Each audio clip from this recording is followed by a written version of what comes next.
here.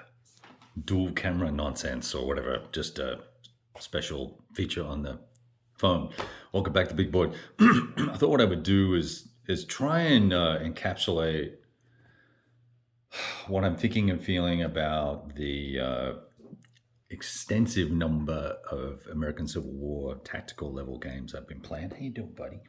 Got the dog here listening in, and I wanted to try and, well, let's summarize. So for all those that can't be bothered watching more than 4 minutes, let's summarize for them. I think Line of Battle is going to be my number 2 game for the year. Extraordinary gameplay experience, relatively easy to set up, excellent components, clear, well, mostly clear charts, and the rules are great. Really captured a lot of the theme and the ideas and the history and the sort of my mental expectations of what warfare was like in this particular instance here on the board. And in any case, right, to take Washington, this particular battle on the Monocacy River. So it caught that. Now it's not a wilderness battle, right? It's not something that's fought in heavy woods or any of that other stuff like I've done at Pea Ridge and Thunder in the Ozarks and whatnot. So really enjoyed the system. I would highly, despite the price, $80 that I paid retail, and then the sale was on 2 weeks later. Stupid me. I think if you can get it on sale, it's a worthwhile game to acquire, A, because it's the only one that's available at the moment, but B, if you're interested in getting any of the others or any of the older games that you can use the same rules for, you're not going to get the pretty maps and the pretty counters and all the rest of it. It's quite a different style, but you can apply these Line of Battle rules to the older, I think it's the regimental system, the CWR something S system. I don't know what it's called. Doesn't really matter. Line of Battle, fantastic experience. Thoroughly enjoyed the level of detail such that it was that brought together the ideas around morale, around cohesion of forces, around the firepower capabilities at range for these different combatants. So, and the weapon systems at the time. So I really thought that was excellent. The command and control system, I thought played out really well. It's a much cleaner, more refined version of the older written rules system that the prior iterations of, well, the Napoleonic Brigade system used the written rules as well. And I liked those, but this is better by far because it's a cleaner set of die rolls that have to happen for orders to be implemented, and it all worked very nicely and was not a convoluted exercise at all. So I think that and that delays that are built in there and the issues that revolve around fluke stoppages and things like that really played out nicely in the game and made you feel like you were dealing with some of the challenges and struggles that leadership might have at the time, right? Now, what I did do was grab a couple of other games here, just not to say one's better than the other, because they all have their own intricacies and levels of interest and things like that. I did pull out, first of all, this Battle Hymn. So I'll try and put that here. This Compass game, Battle Hymn, Gettysburg and Pea Ridge. Now, I'm thinking I might come back to Gettysburg and play it after I've played the Line of Battle version, and see how this plays out, because I'm curious about it. But probably my least favorite at the moment, despite Eric Lee Smith being a fantastic designer, I felt this was just a little too abstract for me. I played it and I didn't get connected to the game. I love the maps, I love the counters, but there was something missing there. And having played one of the other battles previously, or played Pea Ridge previously, I believe, I was left wanting. Because I played it in a different system. And you probably have seen, I've played Pea Ridge in the Blind Sword system, and I'm currently doing a online play on Vassal of Thunder at Dawn. And I gotta say, the blind sword system would probably be I'm gonna say it's my second best favorite of these, right?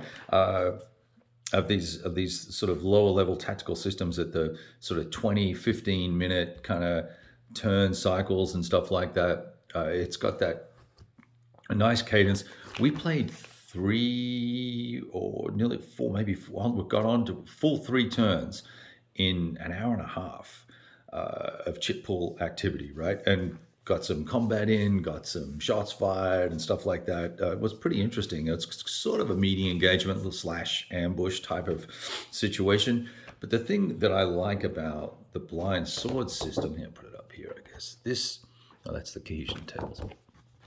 The combat system is so elegant that all you're doing is totaling up the strength points. You're looking at a few DRMs, and then based on you roll the dice, and then based on the morale of the force that you're fighting, that's going to be their result. And if it's a really low rated unit, like a 0 through 2, you're going to get a red result, which is severe or moderate or normal, I guess, and then not severe. I forget what it's called, but all compacted into a 2d6 die roll. You then go and roll again, which I didn't do the first time I played this. I just took the same die result, and then you get your routine results, tough results, and severe results.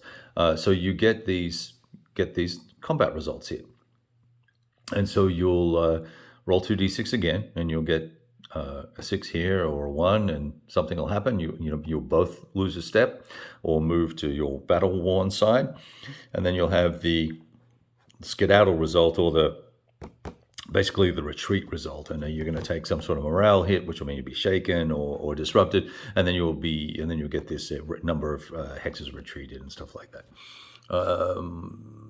Close. Oh yeah, and so there's 2 tables, one for fire combat and one for close combat. So, which makes sense. Different sets of results. That all works really well for me. The artwork on these glorious to look at. A little bit difficult to play on a Vassal, but in person they're beautiful, and the counters pop out just nicely. I really, really enjoyed the exercise with this, and I would say I would happily play this if I was trying to get someone involved in war games to a certain degree, because it's really not that complicated, particularly if they had an interest in the Confederate and Union conflict, the American Civil War, as that went on. I think that would engage them pretty well. I'd also use Battle Hymn, I think, as a nice system to use. Let me just put the lid on that. I don't want to put the wrong rules in the wrong box. And then the last system I played, and we only got 3 turns done on that as well, but it was a Great Battles of the American Civil War. But there was 3 turns that took like 7 or 8 hours, and there was a lot of chatting in amongst all that. But just overwhelmingly, there were 2 things that bothered me about the Great Battles of the American Civil War. One is that there's a lot of chance, like a compounding amount of chance in the amount of activation you're going to get in a turn and when you're going to activate in a turn, because you've got this kind of chip pull mechanic for both of those things. How many activations I get? Do I get 1, 2, 3, or 4? I pull a chip for that. Do I get and then when my chits, which are entered into a bucket, when are they pulled in the turn? Makes this sort of this compounded exercise. Now, there are some games, and there are sometimes that you can actually select one of the chits and have them go first or last, or choose when they go. That's all very cool, kind of like Ted Racier's chit pool system for his series of games, the Dark Valley series, or the Valley series, whatever it's called, the Dark series. He's used that system there. I like that sort of selective chit management exercise to facilitate one side or the other having a little bit more of an upper hand from a command and control perspective. But nevertheless, that part of the command exercise was a little goofy to me and tedious. And then, because there's a lot of chits, and then because I think it's an hour-long turn, I believe, and so there's a lot going on, given they're really replicating 3 turns out of any other game system at this sort of tactical scale. So, excuse me. So The other thing that was bothersome for me is that it kind of falls into that same problem that I have with GTS and the CSS tactical systems, company level systems, is that it encourages you just to shoot anyway, right? May as well roll, because if I get a 0 or a 9 or a 10 or whatever, then I'm going to get a hit.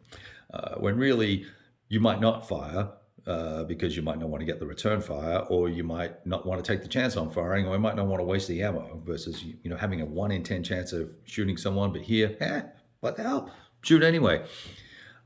And so then the frustration level compounds itself there, because you build a nice little grand battery, you're firing away at some dude in the woods, and he's got all these modifiers, but you're taking shots and rolling dice. Oh, let's just roll some dice and see what happens. Really, with no consequence. You might go low ammo, perhaps, but you can recharge your ammo. So there's this goofy kind of, may as well shoot, why not? Doesn't really matter. Let's just do that.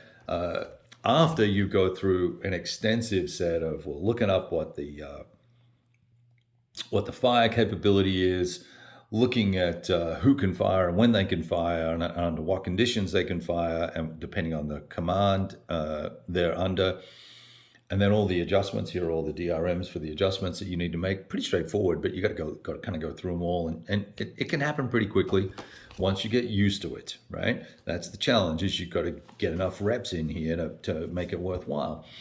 And then the last thing that I found that was frustrating for me was that I was constantly checking line of sight to make sure that the unit that was under advance orders or maneuver orders, whatever it's called, and not attack orders, was able to move and not be seen, because then they would have to stop, or they wouldn't be able to move into line of sight even. So you're constantly checking to see, can I move into this hex? And you got to look at the line of sight. And it's got kind of a funky line of sight set of rules anyway. But that just makes like, okay, can I move here? Oh, good, I can. Can I move here? No, I can't. Okay, well, can I move here? Yes, I can. Oh, awesome. Oh, can I move here? No.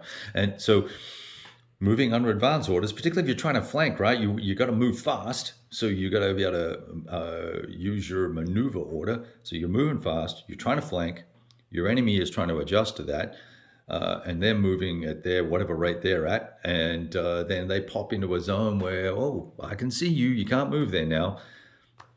Okay, well, if I'm under maneuver orders and I'm trying to flank, just because I can see some dude in the distance that's 4 hexes away or whatever he is, shouldn't mean that I'm not going to continue my under my orders. So that kind of made me feel like I was spending a lot of time dicking around with trying to work out what I could or couldn't do. And after 6 or 8 hours of that, I think I was kind of done with it.